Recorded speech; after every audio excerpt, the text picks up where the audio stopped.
یہ مضمون چل رہا تھا کہ حضرت ذوالقرنین انتہائی مشرقی حصے کی طرف پہنچے زمین کے. وہ علاقے فتح کرنے کے بعد پھر حضرت ذوالقرنین نے زیادہ تر مفسرین کی رائے کے مطابق شمال کا رخ کیا. قرآن میں نہیں ہے کہ نارتھ کی طرف گئے یا ساؤتھ کی طرف گئے، لیکن کچھ چیزیں بدیہی ہوتی ہیں. آبادی ظاہر ہے اس وقت نارتھ ہی کی طرف زیادہ تھی، ساؤتھ کی طرف آبادی بہت بعد میں دنیا میں آئی ہے، اور اب بھی بہت کم آبادی ہے ساؤتھ کی طرف. تو غالب یہی ہے کہ نارتھ کی طرف حضرت ذوالقرنین گئے. قرآن کہتا ہے ثم اتبع سببا حتی اذا بلغ بین السدین. سد کہتے ہیں بند کرنا، کہتے ہیں نا سد باب، اور انسداد دہشت گردی، باب انفعال میں جائے گا تو انسداد یعنی دہشت گردی کو بند کرنا. تو سدین دو سد یعنی دو آڑیں، تو پہاڑ کو آڑ سے تعبیر کیا گیا ہے کیونکہ پہاڑ رکاوٹ بن جاتا ہے ادھر کی آبادی ادھر اور ادھر کی ادھر جانے کے لیے، تو ایک آڑ کی طرح ہوتا ہے. تو قرآن کہتا ہے حتی اذا بلغ بین السدین، یہاں تک کہ جب دو پہاڑوں کے درمیان میں پہنچے. وجد من دونہما قوما، تو آپ نے پایا ان دونوں کے پیچھے ایک قوم کو، یا دونوں کے ایک طرف ایک قوم کو پایا. لا یکادون یفقہون قولا، ایسی قوم تھی لا یکادون یفقہون قولا، کہ بات سمجھنے کی صلاحیت ہی نہیں تھی اس کے اندر. دیکھیں حضرت ذوالقرنین جب مشرق کی طرف گئے تو زبان تو وہاں بھی نہیں آتی ہوگی، وہ الگ زبان ہوگی. جب سورج کے مغرب کی طرف گئے زمین کے دوسرے کنارے کی طرف، تو ان کی زبان بھی ذوالقرنین کی زبان سے میچ نہیں کرتی ہوگی، وہاں بھی ترجمان کی ضرورت پڑی ہوگی. لیکن وہاں قرآن نے یہ نہیں کہا کہ وہ بات سمجھتے ہی نہیں تھے. لیکن جب نارتھ کی طرف گئے ہیں تو قرآن کہہ رہا ہے ایسی قوم دیکھی پہاڑوں کے پیچھے جو کچھ سمجھنے کی اس میں گویا صلاحیت ہی نہیں تھی. لا یکادون، ان میں کھوپڑی نہیں تھی ان کی. تو اس لیے زیادہ تر مفسرین اس طرف گئے کہ یہ کوئی وحشی قوم تھی. کوئی وحشی قوم ہوتی ہے نا جنگلوں میں جو رہنے والے، جیسے میں نے ایک ولاگ بنایا تھا مسائی قوم ایک جنگل میں رہتی ہے، تو جنگلی قسم کی قوم تھی. کوئی ہو سکتا ہے پتے وتے جسموں پہ ڈھانپتے ہوں اور بالکل درندوں کی طرح جانوروں کی طرح رہتے ہو. تو اس ٹائپ کی قوم تھی کہ اوپر کھوپڑی ان کی خالی تھی، بات سمجھنے کی صلاحیت نہیں تھی ان میں. قالوا یا ذا القرنین، وہ ذوالقرنین سے آ کے کہنے لگے ان یاجوج و ماجوج مفسدون فی الارض. کیا ذوالقرنین آپ اللہ کے نیک بزرگ ہیں، آپ آئے ہیں اللہ سکھا رہے ہیں لوگوں کو، دین کی دعوت دے رہے ہیں، توحید کی دعوت دے رہے ہیں. تو ایک کام ہمارا کر دیں کہ ایک قوم ہے یاجوج اور ماجوج جس نے زمین میں فساد مچا کے رکھا ہوا ہے. اب سوال یہ پیدا ہوتا ہے کہ جب اس قوم میں کچھ سمجھنے کی صلاحیت ہی نہیں تھی تو ان کو یہ کیسے پتہ چل گیا کہ یہ ذوالقرنین اللہ کے نیک بندے ہیں، اور پھر ان سے بات چیت بھی ہوئی اور ذوالقرنین نے ان کو آگے یہ بھی بتایا کہ میں دونوں پہاڑوں کے درمیان سیسا پلائی ہوئی دیوار بنا کے ان پہاڑوں کو بند کر دوں گا، اس میں میرے ساتھ یہ تعاون کرو. تو یہ سب کانورزیشن ہوئی کیسے؟ تو اس کا جواب آسان ہے. ظاہر ہے جتنی بھی بیوقوف قوم ہو کسی نہ کسی طریقے سے اشاروں سے ترجمان سے مختلف طریقوں سے اس کو، تھے تو بہرحال انسان نا، کوئی گدھے گھوڑے یا کوئی بندر تو نہیں تھے انسان. تو قرآن کا منشا صرف یہ ہے کہ ان کے ساتھ ذوالقرنین کو سمجھنے اور سمجھانے میں بہت زیادہ پریشانی ہوئی. تو مقصد صرف یہ بتانا ہے کہ ایک بہت ہی کوئی بیوقوف قسم کی قوم تھی. تو باقی قرآن پھر جو واقعے کی تکمیل کے لیے پھر بیچ میں بہت ساری چیزوں کو حذف کر دیتا ہے جو غیر ضروری ہوتی ہیں. اب عقل مند یہ بات سمجھ جائے گا کہ ذوالقرنین اور ان کے درمیان جو بات چیت ہوئی اس میں حضرت ذوالقرنین کو بہت زیادہ مشکلات پیش آئیں ان کی بات کو سمجھنے میں بھی اور سمجھانے میں بھی. تو آگے پھر قرآن جو ہے نا کہ جو ان کا جو بڑا مقصد تھا وہ بہرحال حاصل ہو گیا. وہ اشاروں سے ہوا ہو، وہ کوئی ترجمان کے ذریعے ہوا ہو، یا کسی بھی طرح سے ہوا ہو، تو حضرت ذوالقرنین نے بھی کوئی حل نکالا ہوگا نا کہ اس قوم کی بات کو سمجھنے کی ہم کوشش کریں، ان کو بہرحال دین کی دعوت دی ہوگی. تو اس اشکال کا جواب تو یہ ہے، کیونکہ قالو کا مطلب یہاں نہیں ہے کہ آئے انہوں نے ذوالقرنین کی زبان میں بات کرنا شروع کر دی. جو بھی اپنی زبان میں جس طرح سے بھی بات کی، چاہے اشارہ سے کی ہو یا ترجمان کے ذریعے کی ہو. دوسری بات یہ ہے کہ انہوں نے حضرت ذوالقرنین کی طاقت کا تو اندازہ لگا لیا تھا کہ یہ اتنے پاورفل ایک لشکر کے ساتھ آئے ہیں اور ان کے پاس اتنا اسلحہ ہے، اتنے گھوڑے ہیں، تو یہ ہنر مند ہیں. اور آگے ریکویسٹ انہوں نے اس لیے بھی کی کہ حضرت ذوالقرنین کی بزرگی کا بھی ان کو اندازہ ہو گیا. دیکھیے اللہ تعالیٰ نے انسان کی نیچر ایسی بنائی ہے کہ جو نیک لوگ ہوتے ہیں نا ان کی تقوی اور للہیت کا، ان کی بزرگی کا غیر مسلموں پہ بھی اثر پڑتا ہے. ہندوستان میں علماء بتاتے ہیں کہ ہندو مسلمان بزرگوں کے پاس آیا کرتے تھے دعا کرانے کے لیے، اب بھی آتے ہیں. انڈیا کے بعض علماء نے ہمیں بتایا کہ ہمارے پاس ہندو بھی آتے ہیں اور کہتے ہیں ہمارے لیے دعا کریں اللہ تعالیٰ سے، کیونکہ ایک لاشعوری طور پر انسان کے ذہن میں یہ بات ہوتی ہے کہ بھئی یہ اللہ والا آدمی ہے. جیسے یوسف علیہ السلام جب جیل میں تھے تو غیر مسلم یوسف علیہ السلام کے پاس آئے اور کہنے لگے کہ آپ ہمیں خواب کی تعبیر بتائیں. سوال پیدا ہوتا ہے کہ بھئی وہ تو غیر مسلم تھے اور یوسف علیہ السلام نمازی پرہیزگار تھے، تو غیر مسلموں کو کیسے اندازہ ہو گیا کہ یہ خواب کی تعبیر بتائیں گے؟ اس کا جواب یہی ہے کہ لاشعوری طور پر اللہ نے دلوں میں ایک ہیبت ڈالی ہوتی ہے پرہیزگار لوگوں کی، ایک روب ڈالا ہوا ہوتا ہے. اور ایک عظمت ڈالی ہوئی ہوتی ہے. تو یوسف علیہ السلام کے پاس آنے والے لوگوں کو یہ بات معلوم تھی کہ یہ عظیم انسان ہے اور یہ ان کو اللہ تعالیٰ وہ باتیں بتا دے گا جو ہمیں نہیں بتاتا. اللہ ان کو خواب کی تعبیر سمجھا دے گا, ہم نہیں سمجھ سکتے. تو یہ ایک لاشعور میں انسان کی ہوتی ہے یہ بات. اور بھی اس پہ بہت ساری مثالیں ہیں, لیکن میں پھر وہ ہمارا یہ لیکچر جس کو ہم فوکس کر رہے ہیں وہ رہ جائے گا. تو ذوالقرنین کے ساتھ بھی یہی ہوا کہ وہ قوم جنگلی وحشی قسم کی تھی, لیکن ان کو طاقت کا بھی اندازہ ہو گیا اور بزرگی کا بھی اندازہ ہو گیا. پھر آ کے انہوں نے درخواست کی. طرز عمل سے یہ لگتا ہے کہ وہ قوم بھی مسلمان ہو گئی تھی, یعنی بغیر لڑائی کے اور بغیر کسی مناظرے بازی کے ذوالقرنین کا مذہب اس قوم نے بھی قبول کر لیا. تو کیا کہنے لگی حضرت ذوالقرنین سے, بھئی آپ ہمارا ایک کام کر دیں, آپ اتنے پاورفل آدمی ہیں. ان یاجوج و ماجوج مفسدون فی الارض, یاجوج ماجوج ایک قوم ہے جس نے زمین میں فساد مچا کے رکھا ہوا ہے, آئے دن قتل و غارت کرتے ہیں وہ, اور ہمارے پاس ان سے لڑنے کی طاقت نہیں ہے. فہل نجعل لک خرجا, کیا ہم آپ کے لیے خرچ بنا سکتے ہیں, کچھ اجرت. خرچ کہتے ہیں خراج کا لفظ آپ نے سنا ہوگا, ٹیکس کو یا اجرت کو. تو ہم آپ کو کمیشن دیں گے اس کا, ہمارے پاس پیسہ بہت ہے, وسائل بہت ہیں, لیکن وہ ٹیکنالوجی ہمارے پاس نہیں ہے جو آپ کے پاس ہے. تو ہم دیکھ رہے ہیں آپ کو اللہ نے ایک بڑی قوت اور طاقت دی ہے, تو پیسہ ہمارے پاس بہت ہے, ہم آپ کو اس کی اجرت دیں گے. آپ نے یہ کرنا ہے کہ علا, اس بات پر ہم آپ کو اجرت دیں گے, تجعل بیننا و بینہم سدا, کہ آپ ہمارے اور ان کے درمیان ایک آڑ بنا دیں, ایک دیوار بنا دیں, کیونکہ بہت بڑی دیوار بنانی پڑے گی اور پہاڑوں کو کہ اس خلا کو ختم کرنا پڑے گا. وہ قوم آ کے ہم پہ حملے کرتی ہے اور ہمارا بہت نقصان کرتی ہے, تو آپ ایک ایسی آڑ بنا دیں جو ہمارے بس میں نہیں ہے. قال ما مکنی فیہ ربی خیر, ذوالقرنین نے فرمایا میرے رب نے جو مجھے ٹھکانہ دیا ہے, طاقت دی ہے, وہ بہتر ہے. کیا مطلب, مجھے تمہاری اجرت کی ضرورت نہیں ہے, میرے پاس بہت وسائل ہیں. دیکھیں استغنا بہت بڑی نعمت ہے. سلیمان علیہ السلام کا بھی یہی انداز تھا, جب ملکہ سبا نے ہدیے دے کے بھیجا نا, تو سلیمان علیہ السلام نے بھی یہ فرمایا تھا, ما آتانی اللہ خیر مما آتاکم, مجھے جو اللہ نے وسائل دیے ہیں وہ تم سے بہت زیادہ ہیں.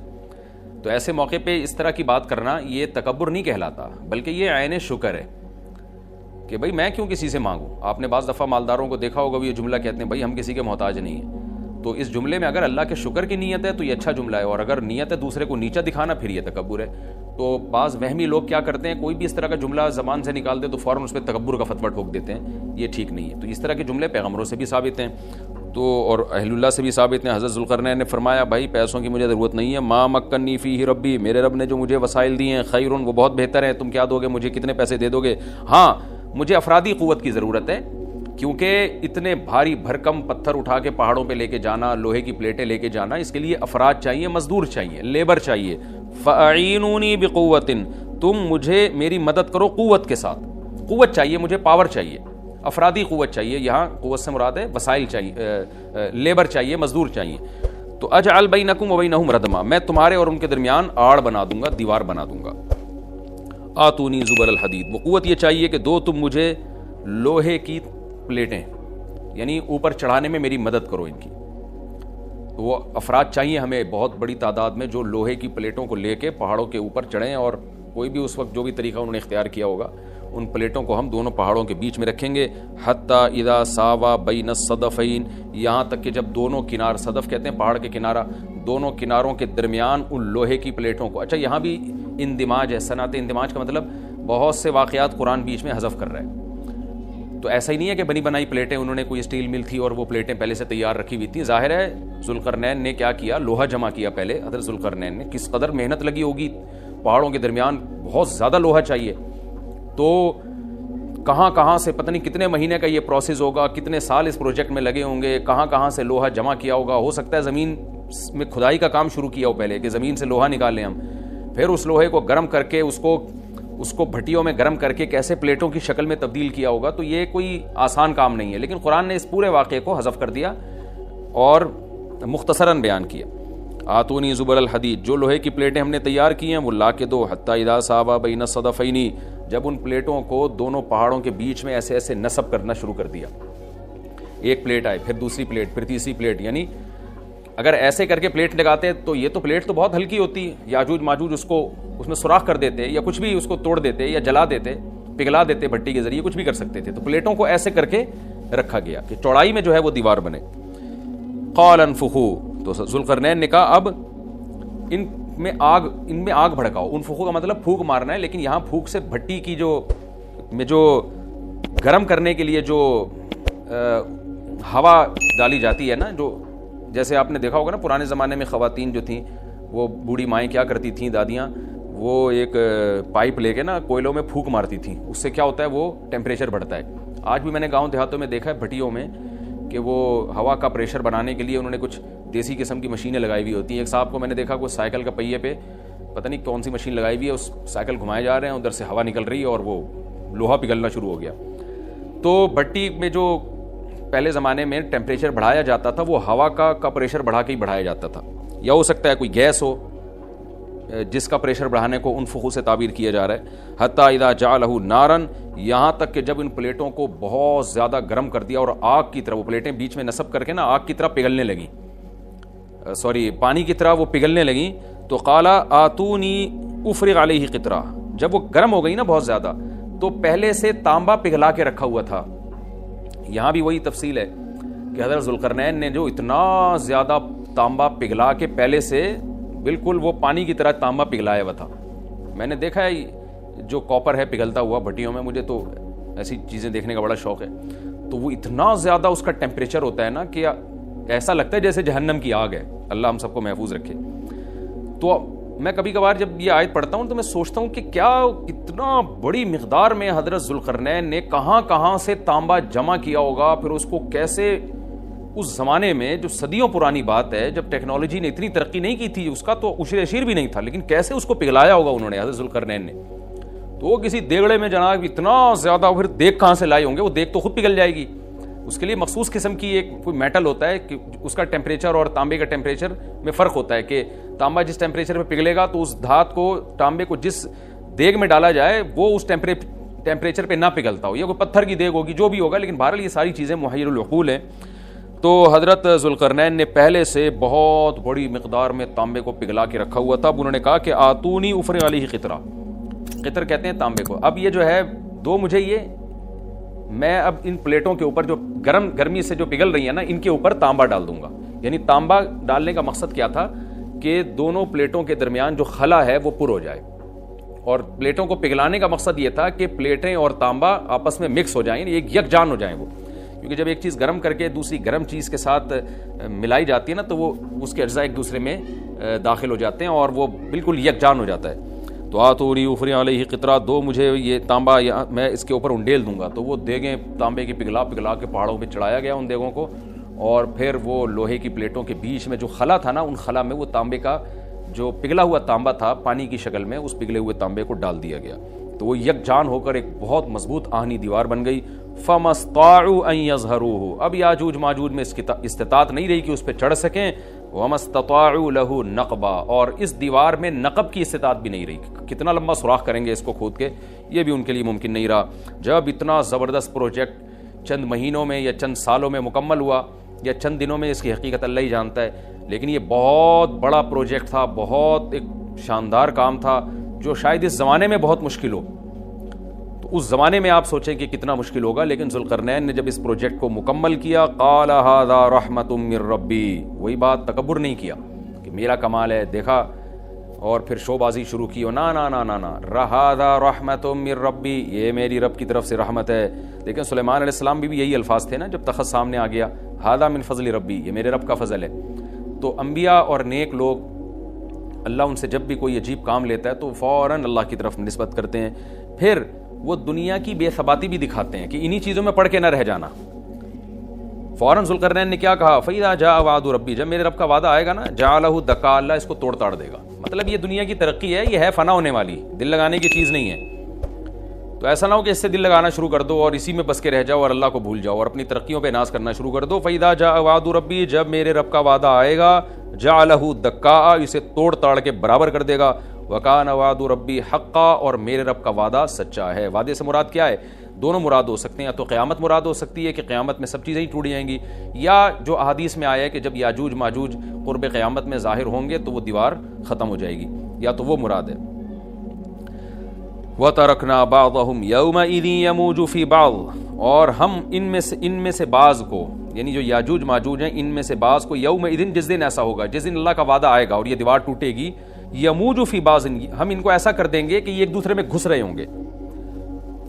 یہ مضمون احادیث میں آیا ہے. دیکھیں قرآن میں اور احادیث صحیحہ میں جو یاجوج ماجوج اور اس دیوار کا ہمیں ملتا ہے نا، میں صرف اس کو آپ کے سامنے بیان کروں گا. باقی اس بارے میں ڈیٹیل میں آپ جائیں گے تو بہت کچھ آپ کو انٹرنیٹ پہ بھی مل جائے گا، مفسرین کی کتابوں میں بھی مل جائے گا، اور لوگوں کی اپنی اپنی تحقیقات ہیں، اپنے اپنے تبصرے ہیں. نہ میں ان تبصروں کو صحیح کہہ رہا ہوں نہ غلط کہہ رہا ہوں، کتابیں بھری ہوئی ہیں، وہ آپ جائیں پڑھیں اس کو.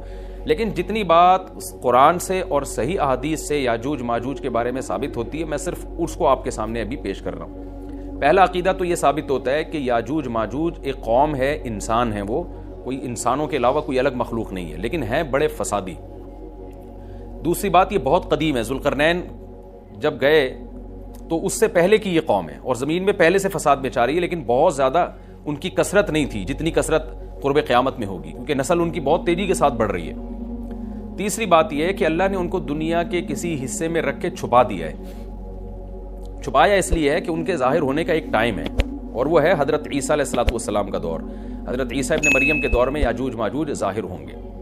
تو اسی کو آپ چوتھا پوائنٹ بھی کہہ سکتے ہیں. تیسرا پوائنٹ کیا ہو گیا کہ ان کو چھپا دیا گیا ہے. لہذا یہ جو لوگ کہتے ہیں نا یاجوج ماجوج دریافت ہو گئے ہیں فلاں جگہ ہے فلاں جگہ ہے، تو بھائی ہمیں جب ایک چیز چھپا دی گئی ہے اور ایک ٹائم بتا دیا گیا ہے کہ اس ٹائم پہ ظاہر ہوں گے، تو اس سے پہلے وہ دریافت ہو ہی نہیں سکتے. پہلے دریافت ہو گئے تو اس کا مطلب نبی صلی اللہ علیہ وسلم کی گویا پیش گوئی غلط ہو گئی. تو جو جس کا ٹائم ہے اسی ٹائم پہ وہ ظاہر ہوں گے. چوتھی بات میں نے جیسے بتائی کہ حضرت عیسیٰ علیہ الصلوۃ والسلام کے دور میں وہ ظاہر ہوں گے. پانچویں بات، صحیح حدیث سے یہ بات ثابت ہے کہ یاجوج ماجوج وہ جو دیوار بنی تھی اس کو چاٹتے رہتے ہیں، ختم کرتے ہیں. اب چاٹنا کا جو لفظ حدیث میں ہے اس سے مراد زبان سے چاٹنا بھی ہو سکتا ہے، اور یہ کنایا بھی ہو سکتا ہے کہ اس کو ختم کرنے کی کوشش میں لگے ہوئے ہیں. اور ایسے چاٹنا، جب ہم کوئی چیز چاٹتے ہیں نا تو بہت تھوڑی تھوڑی وہ ختم ہوتی ہے. تو اتنی موٹی اتنی بڑی دیوار ہے کہ وہ انہوں نے اپنی اسٹرگل اور اپنی محنت نہیں چھوڑی ہے، تو وہ دیوار کو کسی نہ کسی طریقے سے گھسائی میں اس کے لگے رہتے ہیں. تو زبان سے بھی چاٹنا ہو سکتا ہے اور کسی اور طریقے سے اس کو ختم کرنے کی کوشش بھی مراد ہو سکتی ہے. اور حدیث میں آتا ہے کہ ایک دن آئے گا وہ جب ختم ہونے والی ہوتی ہے نا، تو وہ کہتے ہیں کہ ہم کل اس کو دوبارہ شروع کریں گے اور کل ہم اس کو ختم کر دیں گے. لیکن وہ اللہ تعالیٰ اپنی قدرت سے دوبارہ اس دیوار کو اتنا ہی موٹا کر دیتے ہیں جتنا ذوالقرنین نے کیا تھا. تو قرب قیامت میں جب حضرت عیسیٰ علیہ السلام کا ظہور ہوگا تو وہ یہ کہیں گے ہم انشاءاللہ اس کو کل ختم کریں گے. تو انشاءاللہ کا لفظ جب استعمال کریں گے، کیونکہ وہ قوم ہے کافر، وہ اللہ پہ اعتماد کرنا، اللہ پہ توکل کرنا یہ چیز نہیں ہے. جیسے کافر تو نہیں کہے گا نا اللہ نے چاہا تو وہ اللہ پہ یقین نہیں رکھتے. تو وہ جب اللہ کا نام لیں گے اور کہیں گے کہ اللہ نے چاہا تو ہم اس کو کل ختم کر دیں گے، تو پھر اسلام کی وجہ سے وہ دیوار ختم ہو جائے گی. اس کی مثال ایسے جیسے حدیث میں آتا ہے، پچھلی قوموں میں ایک نوجوان تھا جو جادوگر کے پاس بھی جاتا تھا اور راہب کے پاس بھی جاتا تھا، جس کا سورہ بروج میں تذکرہ ہے، والسماء ذات البروج میں. تو جب وہ نوجوان پکڑا گیا، وہ مسلمان ہو گیا تھا، بادشاہ نے اس کو بھیجا تھا جادوگر کے پاس کہ جادو سیکھے، لیکن وہ راہب کے پاس جاتا، عیسائیت سیکھی اس نے اور نیک مسلمان بن گیا. تو بادشاہ نے اس کو قتل کرنے کی حتی الامکان کوشش کی، مگر وہ قتل نہیں ہو پا رہا تھا. بادشاہ نے اس کو پہاڑ پہ بھیجا اپنے سپاہیوں کو لے کے کہ پہاڑ سے لے جا کے اس کو گرا دو، لیکن اللہ نے مدد کی کہ وہ سپاہی گر گیا، یہ بچ گیا. بادشاہ نے حکم دیا اس کو سمندر میں لے جا کے غرق کر دو، وہ سارے سپاہی غرق ہو گئے، یہ بچ گیا. تو کسی بھی طرح سے اس کی قتل کی کوششیں کامیاب نہیں ہو رہی تھیں. تو اس نے بادشاہ سے کہا کہ تو اگر مجھے قتل کرنا چاہتا ہے نا تو چوک پہ کھڑا کر کے تیر مجھے مار اور کہے کہ بسم اللہ وربی ھذا الغلام، اس نوجوان کے رب کے نام سے میں اس کو قتل کرتا ہوں. تو اللہ کا نام لے کے مجھے مارے گا تو میں قتل ہو جاؤں گا. نوجوان یہ قربانی اس لیے دے رہا تھا کہ بادشاہ جب پوری پبلک کے سامنے اللہ کا نام لے گا تو لوگوں کو یقین آ جائے گا کہ بھئی اللہ کا نام لینے سے تو کام ہو گیا، اور اللہ کا نام لیے بغیر کام نہیں ہو رہا تھا. تو جو بادشاہ اللہ کو مانتا نہیں تھا آج اس کو بھی اللہ کا نام لینا پڑا ہے. تو نوجوان نے یہ قربانی اس لیے دی کہ بادشاہ جب اللہ کا نام لے گا لوگوں کو اللہ کی ذات پہ یقین آئے گا اور لوگ مسلمان ہو جائیں گے، عیسائیت کو قبول کر لیں گے. تو اس نوجوان نے یہ قربانی دی اور بادشاہ نے اللہ کا نام لے کے جب تیر مارا تو وہ نوجوان شہید ہو گیا. اور لیکن پورا ملک مسلمان ہو گیا، عیسائیت قبول کر لی. اور سورہ بروج میں پھر اللہ نے ان کا تبصرہ کیا، ان کا واقعہ بیان کیا ان کے بارے میں کہ کیسے بادشاہ نے خندقیں کھود کے پوری قوم کو جو ہے وہ جو دین سے پیچھے نہیں ہٹے ان کو کس طرح سے آگ میں پھینک دیا ان سب کو. تو اس سے پتہ چلتا ہے کہ کافر بھی بعض دفعہ جب اللہ کا نام لیتا ہے نا تو اس کو دنیاوی فائدہ ہو جاتا ہے. تو یاجوج ماجوج بھی تنگ آ کر پھر اللہ کا نام لیں گے اور کہیں گے اللہ نے چاہا تو ہم اس دیوار کو کل ختم کر دیں گے، اور بالآخر وہ دیوار ختم ہو جائے گی. پھر قرآن کے الفاظ ہیں آگے کہ جب یہ دیوار ختم ہوگی وَتَرَكْنَا بَعْضَهُمْ يَوْمَئِذٍ. اچھا ہاں، میں بتا رہا تھا کہ حدیث سے کیا پوائنٹ پتہ چلتے ہیں. تو یہ 5 پوائنٹ ہو گئے. چھٹا پوائنٹ یہ کہ حضرت عیسیٰ ہی کے دور میں یہ کسی وبا کے ذریعے ہلاک ہو جائیں گے. حضرت عیسیٰ علیہ الصلوۃ والسلام یہ اتنے زیادہ ہوں گے کہ ان سے لڑنا ممکن نہیں ہوگا. جیسے کہ قرآن میں بھی آ رہا ہے وَتَرَكْنَا بَعْضَهُمْ يَوْمَئِذٍ يَمُوجُ فِي بَعْضٍ, ہم ان میں سے بعض کو بعض کے اندر گھسا دیں گے. اتنی کثرت سے ایک دوسرے میں, اب آبادی کی کثرت بہت ہوگی ان کی, گھسے ہوئے ہوں گے ایک دوسرے میں, یہ جیسے چیونٹیاں اور مکوڑے ہوتے ہیں, تو ان سے لڑنا ممکن نہیں ہوگا. تو حضرت عیسیٰ علیہ الصلوۃ والسلام لوگوں کو لے کے کوہ طور پہ چلے جائیں گے, اور باقی مسلمان وہ اپنے اپنے گھروں کے اندر بند ہو جائیں گے, اور پھر اللہ کی طرف سے ایک وبا آئے گی, اور اس وبا میں یہ سارے کے سارے ہلاک ہو جائیں گے. اور پھر جب ہلاک ہو جائیں گے تو اتنی زیادہ ان کی لاشیں زمین پہ ہوں گی, اتنی زیادہ کہ انسانی آبادی ان کی لاشوں سے متعفن ہونا اور بیمار ہونا شروع ہو جائے گی. ان کی لاشوں سے بدبو اٹھے گی, اور ظاہر ہے انسان ہوں گے یہ, تو اس کی وجہ سے جو زمین کا ماحول خراب ہوگا. پھر حضرت عیسیٰ علیہ الصلوۃ والسلام اللہ سے دعا مانگیں گے کہ اللہ تعالیٰ ان کو کسی طرح ٹھکانے لگائے, کوئی انتظام کرے. پھر حدیث میں آتا ہے بارشیں ہوں گی اور سیلاب آئیں گے, اور ان کی لاشیں بہہ بہہ کے پانیوں میں جا کے, سمندروں میں جا کے ختم ہو جائیں گی.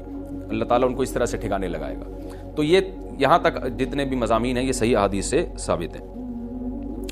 تو قرآن کہتا ہے وَتَرَكْنَا بَعْضَهُمْ يَوْمَئِذٍ يَمُوجُ فِي بَعْضٍ, ہم ان میں سے بعض کو بعض میں چھوڑ دیں گے, بہت کثرت ہوگی. وَنُفِخَ فِي الصُّورِ, اور پھر سور پھونکا جائے گا. قرآن میں تو یہ کہ سور پھونکا جائے گا ایسے لگ رہا ہے جیسے فوراً پھونکا جائے گا, مگر احادیث میں تفسیر ہے کہ فوراً نہیں پھونکا جائے گا.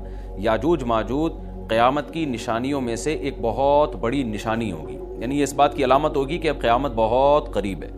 تو حضرت عیسیٰ ابن مریم علیہ السلام جب نازل ہوں گے, میں تھوڑی سی ترتیب بیان کر دیتا ہوں کہ جو کیونکہ بات یاجوج ماجوج کی چل رہی ہے تو اس سے منسلک جو واقعات ہیں جو اس دور میں ہوں گے وہ بھی میں اسی لیکچر کے ضمن میں بیان کر دیتا ہوں. ہمیں صحیح حدیث سے یہ پتہ چلتا ہے کہ قرب قیامت میں جب مسلمان بہت قسمہ پرسی میں ہوں گے تو خراسان سے لشکر اٹھے گا. خراسان یہ افغانستان اور ایران کا حصہ, اس علاقے کو نبی صلی اللہ علیہ وسلم کے دور میں خراسان کہا جاتا ہے, جس میں قندھار بھی آتا ہے, ایران کا بھی حصہ آتا ہے اس میں. تو یہاں سے لشکر اٹھے گا, مجاہدین لڑیں گے بہت بڑی تعداد میں, دنیا میں جہاد ہوگا کیونکہ مسلمان ظلم کی چکی میں پس کے تنگ آ چکے ہوں گے, اور لڑتے لڑتے حدیث میں آتا ہے اتنی بڑی بڑی لڑائیاں ہوں گی کہ 1/3 مسلمان شہید ہو جائیں گے اس میں, 1/3 مجاہدین جو لڑنے والے ہوں گے, اور 1/3 جو ہوں گے وہ میدان جنگ سے بھاگ جائیں گے, اور 1/3 کو اللہ فتح عطا فرمائے گا. تو جو 1/3 میدان جنگ سے بھاگ جائیں گے, نبی صلی اللہ علیہ وسلم نے فرمایا ان کی توبہ کبھی قبول نہیں ہوگی. جو 1/3 شہید ہو جائیں گے وہ افضل ترین شہداء ہوں گے اس وقت کے, اور 1/3 کو اللہ تعالیٰ غلبہ عطا فرمائیں گے. ایک واقعہ تو ہمیں قرب قیامت میں نبی صلی اللہ علیہ وسلم سے یہ ملتا ہے صحیح حدیث سے. دوسرا ہمیں یہ ملتا ہے کہ قرب قیامت ہی میں مسلمان قسمہ پرسی کا شکار ہوں گے, تو تلاش کریں گے حضرت مہدی کو, کیونکہ حضرت مہدی وہ شخصیت ہیں جن پہ تمام نیک لوگ جمع ہو جائیں گے اور وہ مسلمانوں کی میدان جنگ میں کمانڈ کریں گے, جہاد میں کمانڈ کریں گے. تو ان کو بیت اللہ میں تلاش کیا جائے گا. وہ رسول اللہ صلی اللہ علیہ وسلم کی اولاد میں ہوں گے, اور لوگ ان کو پہچان لیں گے, اہل اللہ پہچان کر ان کو اپنا امیر بنائیں گے, اور ان کی قیادت میں پھر لڑائی اور جہاد شروع ہوگا. اور یہ لڑائی جب دمشق میں لڑائی ہو رہی ہوگی تو دمشق میں عصر کی نماز کے وقت حضرت مہدی, میں نے جو یہ کہا کہ دمشق میں لڑائی ہو رہی ہوگی, مقصد یہ نہیں ہے کہ دمشق کوئی میدان جنگ بنا ہوا ہوگا, مقصد یہ ہے کہ وہ مجاہدین کا لشکر دمشق میں ہوگا عصر کی نماز کے وقت. لڑائی چاہے کسی اور میدان میں ہو رہی ہو, لیکن حدیث میں ہمیں دمشق کا تذکرہ ملتا ہے. تو دمشق میں حضرت شام کا تذکرہ ملتا ہے, اور جو قرائن ہمیں ملتے ہیں وہ دمشق کی ایک خاص مسجد ہے. وہ مسجد حضرت مفتی تقی عثمانی صاحب اور مفتی رفیع عثمانی صاحب نے اس کو ہائی لائٹ بھی کیا, لیکن وہ یقینی نہیں ہے, یہ خوب سمجھے, انہوں نے اس کا بھی تبصرہ کیا کہ اس کے بارے میں کوئی یقین نہیں ہے. تو حضرت مہدی عصر کی نماز پڑھا رہے ہوں گے, لوگ امامت میں آپ کے پیچھے کھڑے ہوں گے, یہاں تک کہ مسجد کے مینار پر, آج بھی وہ مینار موجود ہے جس کے بارے میں غالب گمان ہے کہ یہ وہ مینار ہے جہاں حضرت عیسیٰ علیہ السلام نازل ہوں گے, غالب گمان کے درجے میں کہا جا سکتا ہے, ورنہ پھر اسی کے اڑوس پڑوس میں کوئی مسجد ہوگی.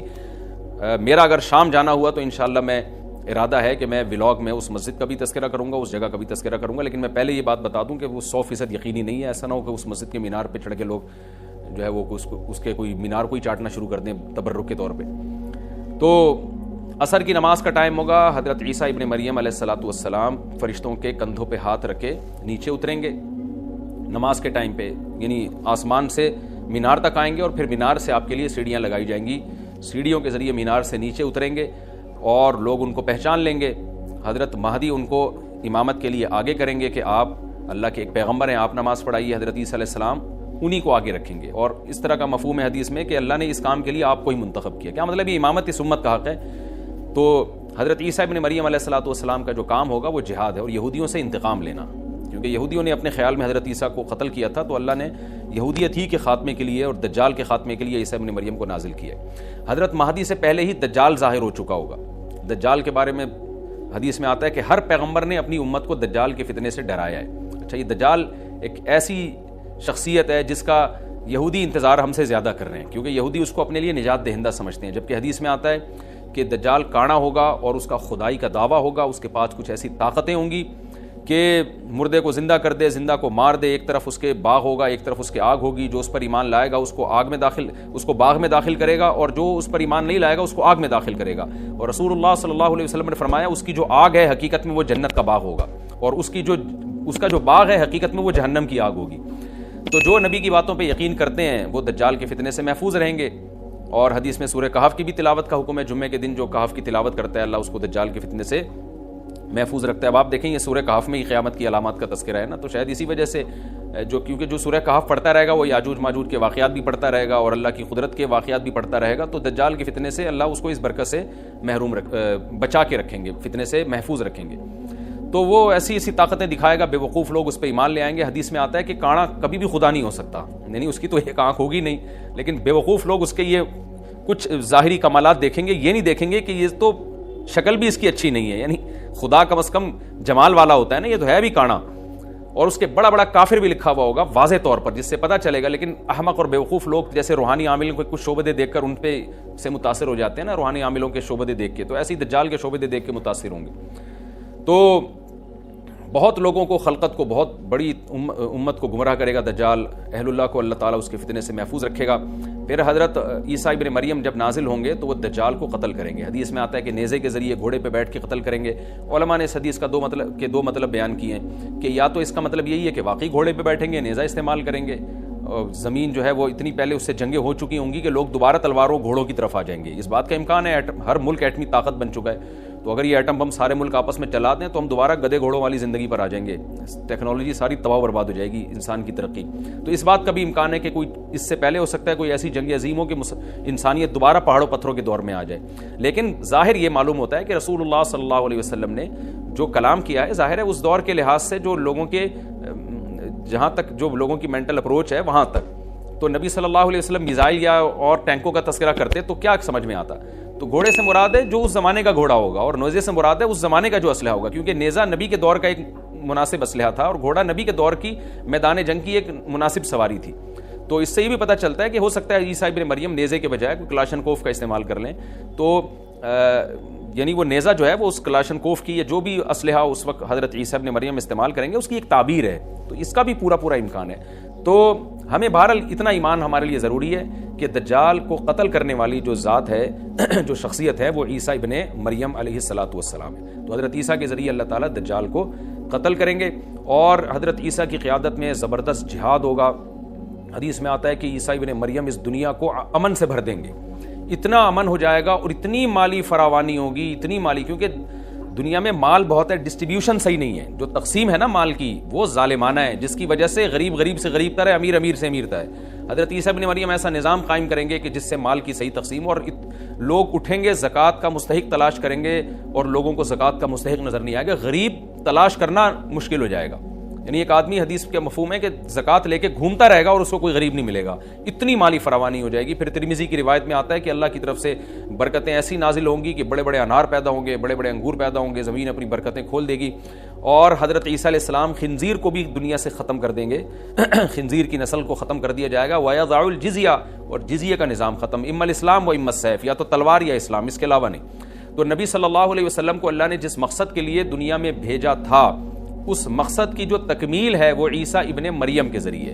باقی اس میں حکمتیں کیا ہیں اس پر میرے الگ سے بیانات موجود ہیں کہ اللہ نے حضرت عیسیٰ ابن مریم کا انتخاب کیوں کیا اس کام کی تکمیل کے لیے، اسی امت میں کوئی کیوں منتخب نہیں کر لیا، یا یہ کہ پیغمبر صلی اللہ علیہ وسلم ہی کے ذریعے پوری دنیا میں اسلام کو غالب کر دیا جاتا، اس میں کیا حکمتیں ہیں، اس پر میرے الگ سے بیانات موجود ہیں۔ ابھی تو میں کوشش کرتا ہوں کہ تفسیر سے میں جو ٹو دا پوائنٹ بات ہے اس سے یہاں اس لیکچر میں نہ ہٹوں۔ تو اسی وقت حضرت عیسیٰ ابن مریم اس کو یاجوج ماجوج کو قتل کریں گے اور دنیا انصاف سے بھر جائے گی.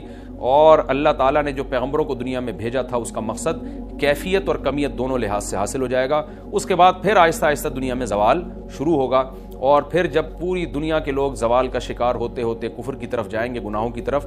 اور حدیث میں آتا ہے جب تک ایک شخص بھی اللہ کا نام لینے والا ہوگا اس دنیا پر قیامت نہیں آئے گی. یہاں تک کہ آخری شخص جب دنیا سے اٹھے گا جو اللہ کا نام لیا کرتا تھا، تو اس کے بعد اللہ تعالیٰ سور پھونکیں گے، جبریل کو حکم دیں گے سور پھونکنے کا، اور اس دنیا کو تباہ و برباد کر دیا جائے گا. تو آگے قرآن کہتا ہے وَنُفِخَ فِي الصُّورِ، اور پھر سور میں پھونکا جائے گا. فَجَمَعْنَاهُمْ جَمْعًا، پھر ہم ان تمام انسانوں کو جمع کر دیں گے. وَعَرَضْنَا جَهَنَّمَ يَوْمَئِذٍ لِّلْكَافِرِينَ عَرْضًا، اور قیامت کے دن ہم جہنم کو یومئذ، جس دن ایسا ہوگا یعنی جس دن سور پھونکا جائے گا، یہ دوسرا سور مراد ہے، للکافرین عرضا، کافروں کے سامنے پیش کر دیں گے. الذین کانت اعینہم فی غطاء عن ذکری، یہ وہ لوگ ہیں جن کی آنکھیں میری یاد سے پردے میں پڑی ہوئی تھی، یعنی میری یاد کی چیزیں ان کو نظر ہی نہیں آتی تھی، غفلت میں پڑی ہوئی تھی جن کی آنکھیں. وکانوا لا یستطیعون السمع، اور یہ سننے کی صلاحیت بھی نہیں رکھتے تھے، نہ حق بات سنتے تھے نہ حق دیکھتے تھے، بس اپنے خواہشات کی جو چیزیں ہیں وہ ان کو اچھی لگتی تھیں اور وہی ان کو سمجھ میں آتی تھیں. تو یہ ہمارا رکوع الحمدللہ کمپلیٹ ہو گیا. اس رکوع میں ہمیں بہت سارے اسباق ملتے ہیں، میں نمبر وار اس کو مختصراً بیان کر دیتا ہوں. پہلی بات تو یہ کہ دیکھیں اللہ تعالیٰ نے کیسے کیسے بادشاہ دنیا میں بھیجے ہیں، اور کتنے پاورفل بادشاہ. حضرت ذوالقرنین کا نام ہی قرن والا، دو کناروں والا، زمین کے بہت بڑے حصے کو حضرت ذوالقرنین نے فتح کیا. اور اللہ کے نیک بندے کیسے اللہ کے راستے میں لڑتے رہے ہیں. تو یہ جو لوگ بیٹھ جاتے ہیں نا بس عبادت کرو اور لڑائی وڑائی اسلام میں ہے ہی نہیں، یہ دنیا میں کوئی بھی عقل مند اس نظریے کا حامی نہیں ہوگا. تو طاقت اور قوت کی اسلام میں بہت زیادہ اہمیت ہے. اس سے ہمیں یہ بھی پتہ چلتا ہے کہ اپنے ملک کی، خاص طور پر اسلامی ملک کی جو فوجی قوتیں ہیں، جو فوجی طاقتیں ہیں، ان کی ہمیں قدر کرنی چاہیے.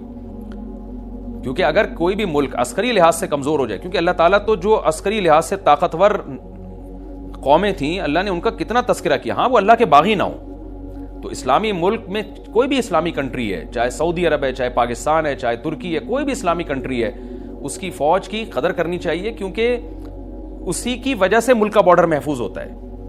اگر مسلمان عسکری لحاظ سے کمزور ہونا شروع ہو جائیں تو کافر ہمیں گاجر مولی کی طرح کاٹنا شروع کر دیں، اسلام دشمن قوتیں ہمیں کھا جائیں، ختم کر دیں ہمیں کھا کے. تو نیک قوتوں کو اپنی بقا کے لیے ہمیشہ سے ایک اسلحے کی اور طاقت کی ضرورت رہتی ہے. اس کی اہمیت اسلام میں بہت زیادہ ہے. موسیٰ علیہ الصلوۃ والسلام کے بعد کتنے بڑے بڑے جنگی کمانڈر پیدا ہوئے. ذوالقرنین کا اللہ نے کیسا تذکرہ کیا. ذوالقرنین کی عبادت کا کہیں بھی تذکرہ نہیں، حالانکہ وہ بڑے عبادت گزار بھی تھے. داؤد علیہ السلام کی عبادت کا تذکرہ بھی ہے، ان کی تلوار اور طاقت کا تذکرہ بھی ہے. تو اللہ تعالیٰ جہاں عبادت کا تذکرہ کرتے ہیں تو طاقت اور قوت کا بھی تذکرہ کرتے ہیں. اس سے عسکری لحاظ سے اپنے آپ کو مضبوط کرنے کی اہمیت کا ہمیں پتہ چلتا ہے کہ اسلام میں اس کی بڑی اہمیت ہے. کسی بھی اسلامی ملک کی فوج کا مورال کسی بھی لحاظ سے ڈاؤن نہیں ہونا چاہیے، اور عسکری لحاظ سے وہ کسی بھی لحاظ سے کمزور نہیں ہونی چاہیے. اور اس کو چاہیے کہ اعیدوا لہم ما استطعتم من قوہ پر عمل کرے، کہ قرآن کہہ رہا ہے روز بروز اپنی طاقت اور قوت میں اضافہ کرنے کی کوشش کرو. اس سے مسلم قوم کو کبھی بھی غافل نہیں ہونا چاہیے، اور کوئی بھی ایسا کام جس سے مسلمان قوتیں اور طاقتیں کمزور ہونا شروع ہو جائیں، اس کام سے ہمیں بچنا چاہیے. دوسری بات ہمیں یہ پتہ چلی کہ اللہ تعالیٰ نے اہل اسلام کے ذمے پوری دنیا کی ذمہ داری لگائی ہے، کسی ایک ملک کی نہیں. جتنے بھی پیغمبر آئے ہیں جب وہ دنیا فتح کرنا شروع کی ہے تو کہیں رکے نہیں ہیں وہ کہ بھئی یہاں تک، اس سے آگے نہیں جانا. ان کی صلاحیت ہی ختم ہو گئی ہو، وسائل ہی ختم ہو گئے ہوں تو الگ بات ہے. تو پوری دنیا ہے جس میں اللہ کے دین کو غالب کرنا ہے. اب اس کا طریقہ کیا ہوگا؟ ظاہر ہے جو جس زمانے میں سوٹیبل طریقہ ہو وہ اختیار کیا جائے گا. تو حضرت ذوالقرنین پہلے انتہائی مشرق کی طرف گئے ہیں جہاں سورج نکلتا ہے، تو وہاں سے جہاں سے آبادی شروع ہو رہی ہے، اور ان کا خیال تھا کہ اب آگے آبادی نہیں ہے تو پھر جا کے اسٹاپ کیا ہے. مغرب میں بھی ایسے ہی، شمال میں بھی ایسے ہی. تو ہمیں جب دیکھتے ہیں کہ جب صحابہ کرام نے دنیا فتح کرنا شروع کی ہے تو ہمیں مسلمان کمانڈروں میں بھی ایسے واقعات ملتے ہیں کہ وہ علاقے فتح کرتے کرتے سمندر کے کنارے پہنچے اور انہوں نے سمندر کو دیکھ کے کہا کہ تیرے آگے بھی آبادی ہوتی نا تو ہم اللہ کا کلمہ وہاں بھی بلند کرتے.